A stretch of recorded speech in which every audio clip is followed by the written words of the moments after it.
is the monument for the women chainmakers, and it's come from being a clay model of about 2 foot tall. It's been scanned by the same people that do the sort of scanning from adaptive swords and turned into foam in life size. And then what we do is cut the foam up, cast that in sand, and pour the steel into that, chop that up into loads of little bits, and weld it up like that. And then after that, what happens is it just gets polished, rusted, takes a sight, and then wax it, and then it will be the open day. I think one of the things that has attracted so much attention is that it is a chain making monument, and this is such a famous town for chain making. It's got nothing thus far that says that that was its major industry, so this is something which will hopefully put it on the map. There's not been a monument built like this ever, which is why it's so heavy. It's nearly 3.5 tons, the piece itself.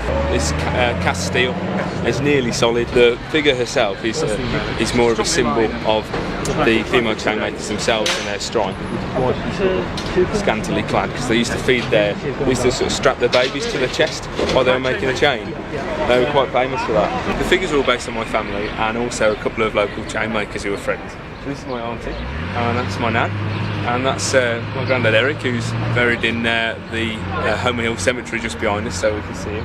That's my mum, who's the sort of steadfast Mary MacArthur, and it's my wife Nat. And then on the far right are Annette and Sir Anne Bradley, who are local chain makers, and they are pretty representative, I think, of the sort of women chain makers that would have been here on the day. Today, it is 100 years since the Workers' Institute, built here in these gardens, with monies left over from the strike, was first opened to the public. The Mayor and Mayoress of Sandwell, Councillors Keith and Pat Davis.